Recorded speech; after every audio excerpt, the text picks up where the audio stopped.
Good afternoon मेरे प्यारे बच्चों, कैसे हैं आप लोग? और बताइए क्या हाल चाल आप लोगों की है। आज मैं फिर अपना एक नया सेशन लेके आ गया हूं और नए सेशन की शुरुआत की जाएगी नए टॉपिक से। कल हम लोग का ख़त्म हुआ था, शिफ्टिंग वाला ख़त्म हो गया था। और देखा जाए तो आज की जो हमारी टॉपिक होगी बड़ी खूबसूरत टॉपिक होगी, TIR होगी, फिर आपका स्फेरिकल सरफेस होगा, काफ़ी चीज़ें होंगी। और एक बात और कहनी है आप लोगों से, थोड़ा सब्सक्रिप्शन को बढ़ाइए, बहुत अच्छी बात कहनी है। और एक बात ये कहनी है कि आप लोग को बहुत बहुत धन्यवाद इस बात का है कि इतना ज़्यादा आप हमको पॉपुलर करेंगे, लग रहा है कि बहुत ऊंचाइयों पे ले जाके छोड़िएगा मत, गिर जाएंगे तो साला टूट जाएगा पैर और हो जाएगा, गड़बड़ा जाएगा मामला, पढ़ाएगा कौन फिर? ठीक है। स्पेशल जो वीडियो बन रही है क्लास 12 CBSE के लिए ही बन रही है। और आने वाली जो वीडियो होंगी वो हमारे 22 मार्च से स्टार्ट होंगी, JEE की भी स्टार्ट होंगी, नीट की स्टार्ट होंगी और NDA की स्टार्ट होंगी, 11th की स्टार्ट होंगी, 12th की स्टार्ट होंगी, 10th की स्टार्ट होंगी। मतलब हर वीडियो आपको स्टार्ट होंगी और वो लाइव चलेंगी। बस केवल इस समय 12th की चल रही है और 10th की भी बनने वाली है। कुछ हमारे कमेंट में आया था हिंदी मीडियम के बच्चों के लिए, तो बेटा हिंदी मीडियम के जो बच्चे हैं वो ध्यान दें कि कोई दिक्कत नहीं होगी, हिंदी मीडियम की वीडियो बनाएंगे। और मैं हो सकता है कल से हिंदी मीडियम की वीडियो बनाना शुरू कर दूं और कल से मैथमेटिक्स CBSE बोर्ड की कंटिन्यूटी चैप्टर से वीडियो भी स्टार्ट कर दूंगा बनाना। चलिए आज हम स्टार्ट करने चल रहे हैं। हमारी बहुत खूबसूरत सी टॉपिक है और रे ऑप्टिक्स के अंदर वो टॉपिक आती है जिसका नाम होता है TIR। और इसको अगर फुल फॉर्म में कहा जाए तो फुल फॉर्म में बोला जाता है total internal reflection. Total internal reflection का मतलब कि थोड़ी सी भी रेज एक मीडियम से दूसरे मीडियम में नहीं जाती है। TIR में पूरी की पूरी रेज क्या होती है? रिफ्लेक्ट हो जाती है। ठीक है, चलिए बात करें, स्टार्ट करें कैसे TIR होता है। मान लीजिए कि इसमें 2 मीडियम की रिक्वायरमेंट होती है। कितने मीडियम की रिक्वायरमेंट होती है? 2 मीडियम। मैं समझा रहा हूँ, फिर नोट्स के माध्यम समझाऊंगा और जो हम PPT बनाए हैं उसके माध्यम समझाया जाएगा। ये मान लीजिए हमारा एयर है, खूब अच्छे से ध्यान देंगे। हमारे कोचिंग के बच्चे जो यहाँ बैठे हैं वो भी ध्यान दें और बाहर के बच्चे तो भाई ध्यान देते ही हैं, कोचिंग वाले कुछ कम ध्यान देते हैं। ध्यान देते कि नहीं कोचिंग वाले? चलिए, एक एयर है, एक क्या है? वाटर है। मतलब एक का रिफ्रैक्टिव इंडेक्स μ1 है, एक का रिफ्रैक्टिव इंडेक्स कितना है? μ2 है। μ1 is less than μ2, μ1 is less than μ2। जिसका रिफ्रैक्टिव जिसका डेंसिटी ज़्यादा होगी उसका रिफ्रैक्टिव इंडेक्स भी क्या होगा? ज़्यादा होगा। अगर डेंसिटी कम है तो रिफ्रैक्टिव इंडेक्स भी क्या होगा? कम होगा। जिस प्रकार की डेंसिटी उसी प्रकार का रिफ्रैक्टिव इंडेक्स। क्लियर है कि नहीं क्लियर है? चलिए स्टार्ट करते हैं। मान लीजिए कि 2 हमारे हुए। अब आइएगा, मैं यहाँ पे कोई लाइट सोर्स रख दिया, PRQ वाली रखें क्योंकि PRQ वाली लाइट सोर्स लगभग करेगी। एक लाइट सोर्स रख दिया यहाँ पे, ठीक है। इस लाइट सोर्स से इस सरफेस पे जब लाइट इमिट करेगी, अगर लाइट मान लीजिए बेटा इस प्रकार इमिट कर रही है, खूब अच्छे से ध्यान दीजिएगा सभी लोग, लाइट इस प्रकार इमिट कर रही है, इस प्रकार, इसका मतलब एंगल ऑफ इंसिडेंस कितना हो गया? 0 डिग्री। और जहां एंगल ऑफ इंसिडेंस 0 हो गया इसका मतलब ये सीधे निकल जाएगी। सीधे क्या करेगी? निकल जाएगी, एकदम सीधे निकल जाएगी। R भी क्या हो जाएगा? 0 डिग्री। मतलब वो भी 0 डिग्री हो जाएगा। आइए देखिए, खूब अच्छे से ध्यान दीजिए। लाइट इमिट की इस पॉइंट पे, तो मैंने देखा I बराबर 0 हो गया और R बराबर भी बेटा क्या हो गया? 0 हो गया। लाइट स्ट्रेट लाइन में निकलती हुई चली गई। ठीक है, मतलब नॉर्मल से ही, जो नॉर्मल हमारा बना हुआ था उस नॉर्मल से ही लाइट क्या हुई? चली गई। लाइट कहीं पे डेविएट नहीं हुई, कोई उसका डाइवर्जन नहीं हुआ। अब दूसरे पॉइंट की अगर हम बात करें, दूसरा मान लीजिए ये पॉइंट गया हमारा, ये पॉइंट गया बेटा, और यहाँ पे हमारा क्या है? नॉर्मल है, N1 नॉर्मल हमारा है। ये I1 है एंगल ऑफ इंसिडेंस। क्लियर है? तो किस मीडियम से जा रहा है? डेंसर मीडियम से। डेंसर से किस में जा रहा है? रेयरर में। तो जब कोई लाइट डेंसर से रेयरर में जाती है तो वो क्या होती है? अवे फ्रॉम नॉर्मल हो जाती है। इसका मतलब नॉर्मल से कहाँ चली जाएगी? दूर चली जाएगी। ये हो जाएगा हमारा मामला, R1 हो जाएगा। क्लियर है कि नहीं क्लियर है? वो मामला किसका हो जाएगा? R1 का मामला हो जाएगा। ध्यान देते रहिएगा, हर बात पे एकदम ध्यान दीजिएगा, नहीं तो मामला बिगड़ते हुए टाइम नहीं लगेगी। चलिए ये कितना, देखिए लाइट गई, यहाँ लाइट इमिट हुई, इस सोर्स से लाइट इमिट हुई है, तो एंगल ऑफ इंसिडेंस कितना बना है? I1 बना है। बना है कि नहीं बना है? बना है। और बेटा जब यहाँ पे लाइट, अब देखिए एक मीडियम से दूसरे मीडियम में जा रही है, मतलब μ2 हमारा डेंसर मीडियम है, और ये कौन सा मीडियम है? रेयरर मीडियम है। तो डेंसर से रेयरर में जाएगी तो भैया नॉर्मल से दूर जाएगी। नॉर्मल से कहाँ जाएगी? दूर जाएगी, रुकेगी है नहीं, ठीक है। फिर इस सोर्स से तीसरी लाइट इमिट की, तीसरी लाइट इमिट की, खूब अच्छे से ध्यान दीजिएगा। फिर आपने क्या बनाया? नॉर्मल बनाया। अब ये वाला एंगल ऑफ इंसिडेंस I2 मतलब I1 से I2 क्या हो गया? ग्रेटर हो गया। और जहां देखिए जब I1 ग्रेटर हो रहा है तो R1 भी क्या हो रहा है? ग्रेटर हो रहा है। I2 ग्रेटर हुआ तो फिर मामला क्या आया? R2 भी क्या है? यहाँ पे R2 भी क्या हो गया? मोर ग्रेटर हो गया। अब ये मतलब और नीचे आ गई। और इसको अगर हम थोड़ा सा इंक्रीज करें तो देखिएगा सभी लोग ध्यान से, इसको बढ़ाते जाएं, हम बढ़ाते जाएं, बड़ा मजे की बात होने वाली है और बड़ी खूबसूरत बात होगी TIR में, एकदम खूब अच्छे से ध्यान देना है। पहले एक लाइट सोर्स मैंने लिया बेटा, एक लाइट सोर्स जो इमिट की इस सरफेस पे, अपने लाइट को इमिट की, लाइट इमिट की, तो एंगल I इक्वल क्या बन गया? 0। एंगल बेटा I 0 बन गया तो R भी 0 बनेगा। इसका मतलब जहां नॉर्मल था उसी नॉर्मल से लाइट क्या हुई? सीधे पास कर गई, ठीक है। यहाँ पे कोई रिफ्रैक्शन नहीं हुआ, लेकिन दूसरे कंडीशन में रिफ्रैक्शन हुआ। एंगल ऑफ इंसिडेंस कितना हुआ? I1। यहाँ एंगल ऑफ इंसिडेंस कितना हुआ? I2 R1 हुआ है ना। रिफ्रैक्शन कितना हुआ? R1। दूसरे में आप देखेंगे जब ये लाइट इमिट की, ये लाइट इमिट की, ये वाली, तो इस वाले लाइट में एंगल कितना हो जाएगा? I2। और ये बहुत ज़्यादा है, किससे? बड़ा है इससे, तब ये वाला एंगल कितना हो जाएगा बेटा? अगर इसको देखोगे आप तो कितना हो जाएगा? जल्दी बोलो। R2 बनेगा कि नहीं? R2 बनेगा, बनेगा ना। फिर उसके बाद कहानी, तीसरी कहानी आप देखेंगे, खूब अच्छी कहानी, तीसरी इसकी कहानी देखिएगा खूब अच्छे से। लाइट फिर इमिट की, अब की बार किससे इमिट करा दें? चलिए इनसे इमिट करा दें। फिर लाइट इमिट करके यहाँ पहुँची, दिख रहा है कि नहीं दिख रहा है? नहीं दिख रहा है, चलिए हटा दें। नहीं दिख रहा है तो उनको लेने की क्या जरूरत है, ठीक है। ये ले लें, चलिए ये कलर ले लेते हैं, ठीक है।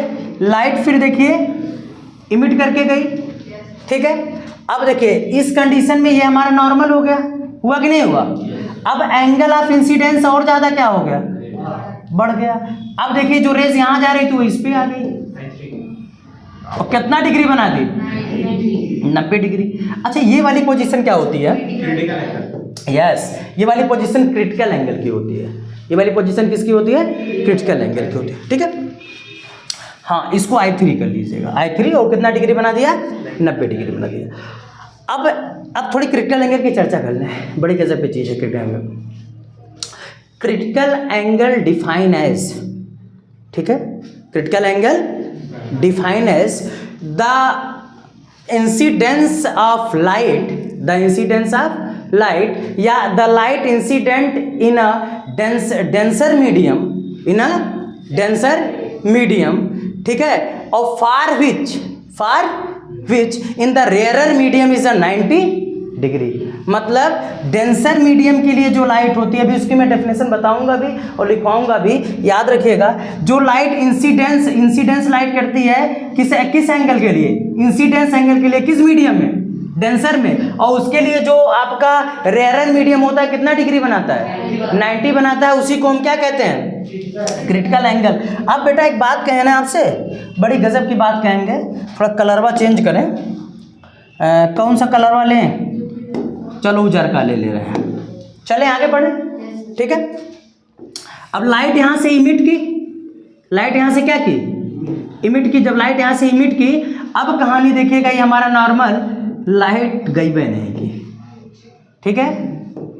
I3 and angle watt angle बोलो? R3 क्या R4? I4 R4। यही मामला क्या है आपका? TIR है। बड़ा खूबसूरत सा मामला TIR है, बड़ा खूबसूरत सा मामला। मतलब हाँ, TIR के लिए दो बातें हैं, दो सिचुएशन होनी चाहिए। TIR के लिए अगर दो सिचुएशन है तब तो सही है। पहला, लाइट डेंसर से कहाँ जानी चाहिए? रेयरर मीडियम में जानी चाहिए, पहला है। और दूसरा रूल क्या है? आई से ग्रेटर होना। हाँ नहीं, angle of incidence is greater than critical angle. Angle of incidence is greater than किससे? क्रिटिकल एंगल से। हमेशा क्या होनी चाहिए? बड़ी होनी चाहिए। यही मामला हमारा कहलाता है TIR, total internal reflection. Light वहां पर जा नहीं पाती है। चलिए अब इसकी हम बात करें, कुछ इसमें नोट्स की, जो अपना नोट्स बनाए हैं हम उसको ओपन करें, उस नोट्स के माध्यम से हम चर्चा करेंगे आपके पास। आइए, बहुत खूबसूरत सी चर्चा होगी, अब बहुत अच्छी चर्चा होगी। चलें शुरू करें, देखें, स्टार्ट कर दें। चलिए भैया, सभी लोग, सबको राम राम, ध्यान से देखिएगा, ठीक है। Total internal reflection TIR, total internal reflection is the phenomenon of complete reflection of light back into the same medium for angle of incidence greater than the critical angle of that medium। क्या गजब की definition बनाया हूँ भैया। बड़ा time लगता है बनाने के लिए, PPT बनाने के लिए बहुत टाइम लगता है, इतना आसान नहीं होता है। रात में क्या करते हैं, लगभग 1 से 2 बजे तक रात में जगते हैं, केवल PPT बनाते हैं। कंप्यूटर वहाँ बैठ के लैपटॉप पे जितना हमको पढ़ाना है उसकी पूरी PPT बन जाती है, और उसकी पूरी PPT बनाने के बाद तब सामने लाया जाता है। क्योंकि नोट्स ज़्यादा टाइम ना लेते हुए यूट्यूब पे भी अगर मैं 2 घंटे के वीडियो अपलोड कर रहा हूँ, अगर मैं ज़्यादा लिखने में चक्कर में रहूँगा, 2 घंटे की वीडियो आई तो तुम लोग ऐसा देखोगे, मार के फेंक दोगे, बकलोला है का, एकदम 2 घंटा वीडियो लाके इस पर चढ़ा दिया है कि नहीं है। आदमी चाह रहा है कि कम से कम रहे सर 45 मिनट 46 मिनट में हमारी कुछ टॉपिक क्या हो जाए, कवर हो जाए। अब कोई बच्चा नहीं चाह रहा है कि 2.5 या 3 घंटे का हम 60 वीडियो पढ़ें। 60 वीडियो लोग डाल रहे हैं, ऐसा बात नहीं है, सब लोग कह रहे हैं हम भी कर सकते हैं, लेकिन बच्चे का पढ़ने का मन नहीं है 60 वीडियो। 10 मिनट देखे और उनके मन में कुछ और चलता है, वो 60 वीडियो कहाँ देखने जाएंगे आपकी, वो 1 शॉर्ट वीडियो थोड़ी ना देखने जाएंगे 2 घंटा 4 घंटा का। अब आगे कोनो गर्लफ्रेंड का फ़ोन हो तो मुँह में बवाल चल गया है ना। चलिए, लड़कियां बहुत अच्छी होती हैं।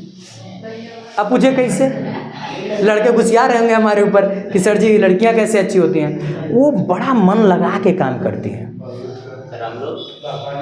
है ना। आप सोचिए कि लड़के क्यों नहीं ऐसा करते हैं, कि लड़के तो पीछे घूमते दौड़ा जाते हैं। चलिए आगे चला जाए। Total internal reflection TIR is the phenomena of complete reflection of light back into the same medium for angle of incidence greater than the critical angle of that medium। मतलब एक सोर्स अगर हमारे पास है, वही बात मैं आपको बताया भी था, एक बार फिर उसी बात पर मैं चर्चा करता हूँ, ठीक है। चर्चा पर चर्चा, हाँ एक बात याद आ गई, आप लोग ऑनलाइन प्रधानमंत्री जी द्वारा परीक्षा पे चर्चा फॉर्म आप लोग उसको देख लीजिएगा, उसको भर लीजिएगा।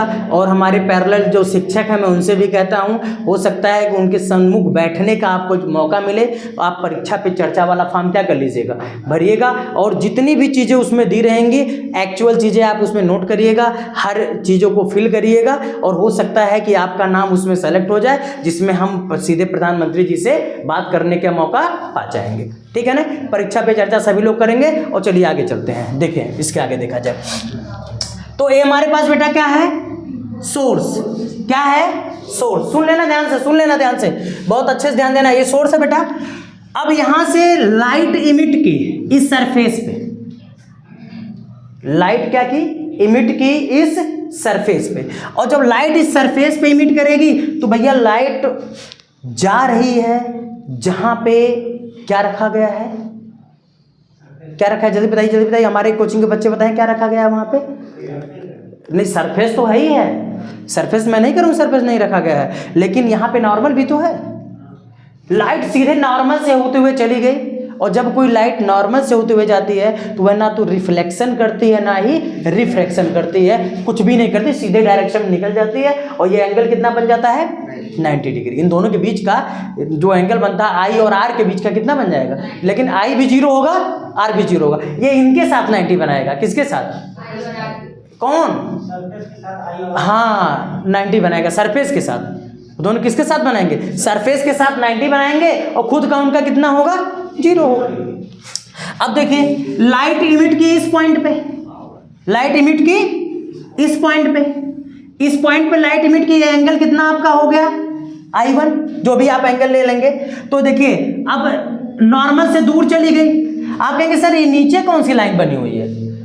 कभी कभी ऐसा होता है ना कि जब कोई लाइट किसी डेंसर से रेयरर में जाती है तो ड्यू टू रिफ्रैक्शन कुछ लाइटें वापस आती हैं। कुछ लाइटें अगर 90% रिफ्रैक्ट हो जा रही है, दूसरे मीडियम में जा रही है, तो 10% उसी मीडियम में रह जाती है। लेकिन जब कब ऐसा होता है? जब लाइट डेंसर से रेयरर में जाती है। तो वही चीज़ दिखाया गया है, वही दिखाए हैं हम इसको कि ऐसा होता है, ये पॉसिबिलिटी बनती है।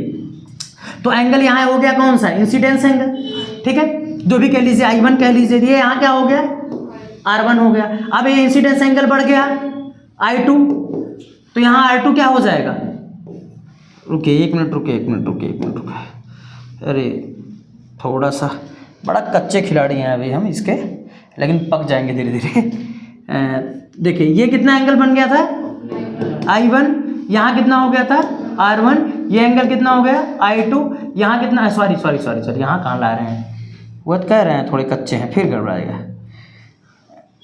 I1 R1 I2 R2 बना। देखिए सुनते रहिएगा। जैसे ही सुन लीजिएगा ध्यान से, R2 फिर गलत हो गया। क्या था? नहीं बार गलत होगा बे, इतना मुझे बेवकूफ़ बना रहा है। I1 R1 I2 R2। आप दमत बेवकूफ़ बना के दिखाओ, छोटा कहेंगे चले। I1 R1 I2 R2, ठीक है। लेकिन जैसे जैसे आप एक चीज़ देख रहे हैं, मैं I1 को बढ़ाते जा रहा हूँ, R2 का क्या होता जा रहा है? फिर मैंने I2 को बढ़ाया, R2 क्या हो गया? फिर I3 मतलब IC मतलब क्रिटिकल एंगल के लिए। किसके लिए?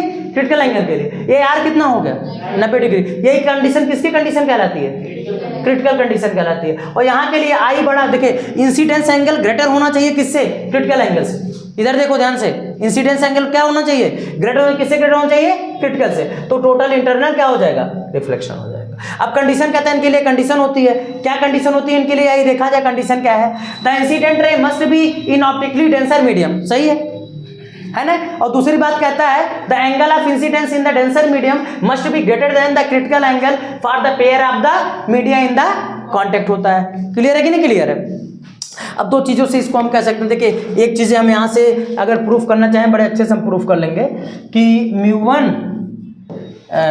म्यू1 देखिएगा, mu one sine IC equal mu two sine 90 degree कह सकते हैं कि नहीं कह सकते हैं?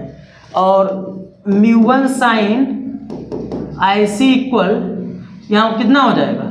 म्यू2 हो जाएगा। साइन IC इक्वल म्यू2 अपान म्यू1 हो जाएगा। हो जाएगा नहीं हो जाएगा? बोलिए। या तो मैं ऐसे अपन साइन क्या कर दें? 90। साइन क्या बोल दें? 90 बोल देंगे कि नहीं बोल देंगे? बोलो। तो हम ऐसे कह सकते हैं 1 mu two equal sine IC upon sine क्या हो जाएगा? 90। और 2 म्यू1 इक्वल क्या हो जाएगा? साइन 90 बाई साइन IC हो जाएगा। हो जाएगी नहीं हो जाएगा? और साइन 90 की वैल्यू कितनी हो जाएगी? 1 हो जाएगी। तो ये चीज हम उसको कह सकते हैं। तो वही चीज यहाँ पे देखिए, रिलेशन आइए देखा जाए, आइए रिलेशन देखा जाए, ध्यान से देखिएगा। Relation between critical angle and the refractive index. Critical angle is the angle of incidence, वही मैंने बताया था। Critical angle is the angle of incidence in the denser medium. किस मीडियम की बात हो रही है? Denser medium. For which the angle of refraction in the कौन सा मीडियम? Rare medium. बात समझे ना? देखिए यहां से glass to air, sine I by sine IC upon sine 90 और इक्वल कितना? तो ANG इक्वल 1 अपान GNA। तो ANG इक्वल कितना हो जाएगा? 1 अपान साइन IC और sine IC equal 1 upon ANG। ये फार्मूला इसका होता है। क्या होता है? फार्मूला जो अभी हम बताए थे, यही फार्मूला याद रखिएगा। फार्मूला गड़बड़ाइएगा मत। आप यहाँ 1 और 2 भी कह सकते हैं। क्या कह सकते हैं? 1 और 2, जहाँ भाई ए है वहाँ 1 कर दीजिए, वहाँ 2 कर दीजिए, मर्जी आपकी।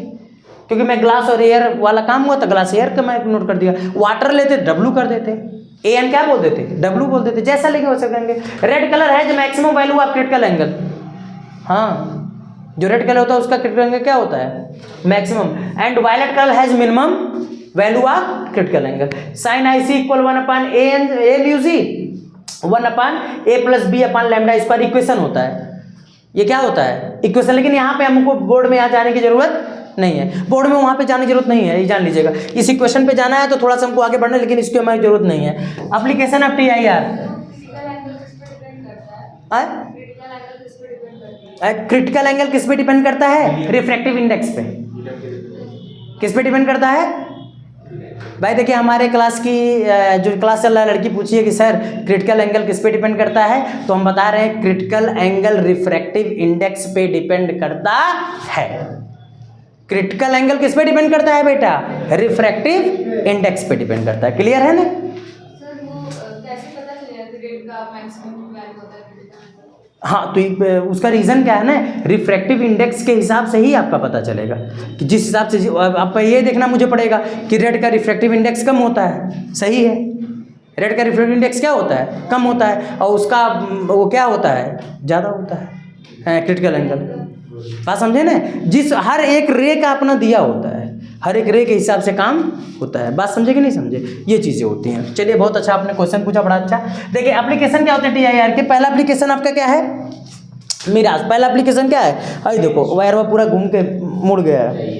पहला एप्लीकेशन बेटा क्या है, मिराज है, ठीक है। और सेकंड एप्लीकेशन हमारा क्या रहेगा, लूमिंग, ठीक है। और थर्ड ऑप्शन क्या रहेगा, टोटली रिफ्लेक्टिंग प्रिज्म। और फिर ऑप्टिकल फाइबर। ऑप्टिकल फाइबर जानते हैं क्या होता है, जैसे मान लीजिए कि हमारे पेट में अगर कोई खराबी है तो एक बड़ी सी नली डाल के उसको पता किया जाता है कि हमारे पेट में क्या खराबी है। उसको लोग कहते हैं इंडोस्कोपी और कोलोनोस्कोपी, ये सब भी होती हैं। इससे ऑप्टिकल फाइबर वहीं देखा जाता है इसको। और स्पार्कलिंग इन डायमंड, मतलब जो चमक होती है डायमंड में, वो भी इसी का TIR का ही होता है। चलिए आइए हम दूसरी टॉपिक की स्टार्ट करें, दूसरे टॉपिक की बात करें। चलिए सेकंड टॉपिक हमारी है स्फेरिकल रिफ्रैक्टिंग सरफेस। देखिए रिफ्रैक्टिंग सरफेस दो टाइप के होते हैं, आइए सभी लोग ध्यान दीजिए। रिफ्रैक्टिंग सरफेस कितने टाइप के होते हैं, दो टाइप के होते हैं। एक आपका कौन सा होता है, कॉनकेव, और एक होता है कॉन्वेक्स। ये कैसा है और ये कैसा है, कॉन्वेक्स होता है, ठीक है। कॉनकेव रिफ्रैक्टिंग सरफेस और कॉन्वेक्स रिफ्रैक्टिंग सरफेस, इन दोनों पे हमको ध्यान देना। तो यहीं पे देखिएगा, a spherical refracting surface is a part of a sphere of refracting material. A refracting surface which is convex towards the rare medium is called convex refracting surface, और refracting surface which is concave towards the rare medium is called concave refracting surface. Rare medium फिर denser, rare medium denser, this is a convex, this is a concave, ठीक है। Principal axis पे ही object रखी जाती है, जो source object होती है वो हमेशा कहाँ रखी जाती है, इस पे प्रिंसिपल एक्सिस। चलिए हम आप किसकी चर्चा करते हैं, इसकी बात करते हैं, आगे आगे किया जाए। इसमें कुछ एजम्पशन है, देखिएगा एजम्पशन में इसको नोट बनाया था एजम्पशन वाला, कि object is the point, object is the point, object is the point object lying on the principal axis. मतलब वो कहाँ रखी जाएगी, ऑब्जेक्ट होनी कैसी चाहिए, पॉइंट। ये बात याद रखिएगा, ऑब्जेक्ट कैसी होनी चाहिए, पॉइंट होनी चाहिए, और रखी कहाँ जाएगी, वो प्रिंसिपल एक्सिस पे रखी जाएगी। क्लियर है। The incidence and the refracted rays make small angle with the principal axis. और फिर कहता है द अपर्चर, मतलब उसका diameter of the curve surface is small. जो उसका अपर्चर होता है वो कैसा होता है, स्मॉल होता है। ये भी चीज़ आपकी जो है नोट्स बनाई गई है, ध्यान देना। और न्यू कार्टेशियन साइन कन्वेंशन, आइए देखिएगा।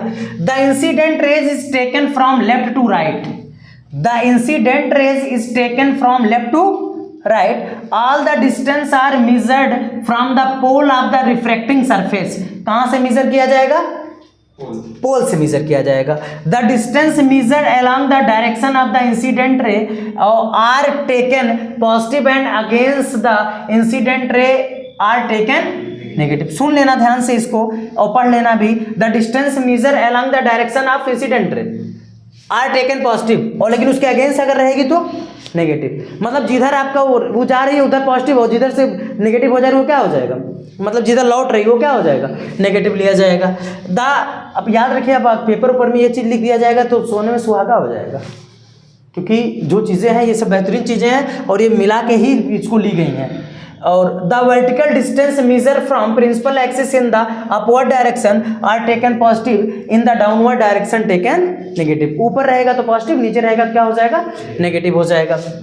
अब हम दूसरी चर्चा करते हैं, आइए।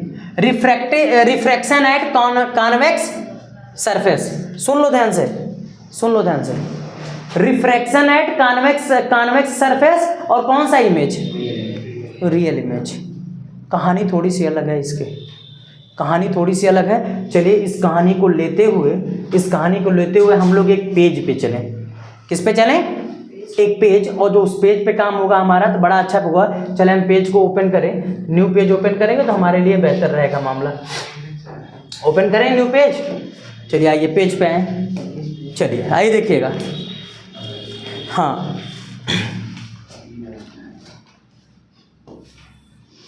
खूब अच्छे से ध्यान दीजिएगा। हेडिंग क्या है जानते हैं, क्या हेडिंग है,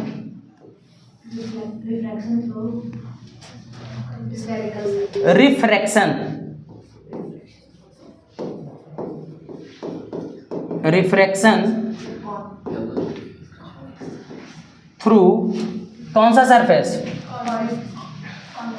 थ्रू कॉन्वेक्स स्फेरिकल सरफेस। आइए इस पे हम चर्चा करेंगे, तब आगे हम बढ़ेंगे। पहले तो आइए हम चर्चा करते हैं इस पे, ठीक है ना। देखो ध्यान से देखो, M1 एंड M2, ध्यान देना यहाँ पे। This is a principal axis, this is a, ठीक है। It is a very very important topic in your board examination. CBSE board वाले एकदम ध्यान दें, ये बहुत इंपॉर्टेंट टॉपिक है आपके बोर्ड एग्जामिनेशन के लिए, ठीक है। मैं अपने PPT से नहीं बल्कि खुद बताने जा रहा हूँ, इसको एकदम अच्छे से ध्यान दीजिएगा आप लोग, ठीक है। प्रिंसिपल एक्सिस, ये आपका पोल, ये मामला कौन सा है, पोल है। अब ये पोल है तो आपको देखिए यहाँ पे पूरा पूरा आपका स्फीयर बनेगा। तो अगर मैं एक बात कहूँ आपसे, ध्यान से देखना, मैं अगर आपसे चर्चा करूँ, थोड़ी चर्चा करूँ तो ध्यान दीजिएगा, आइएगा।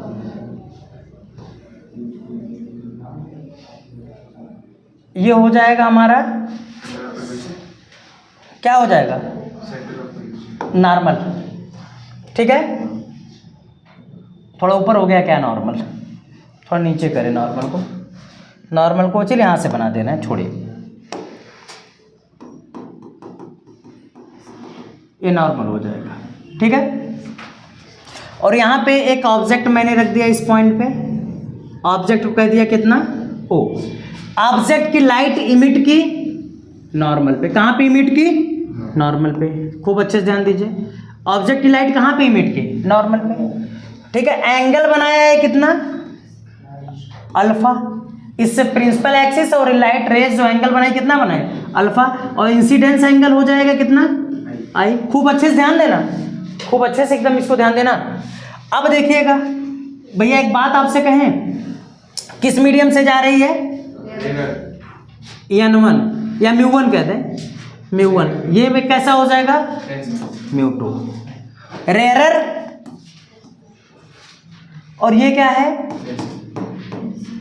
Denser medium.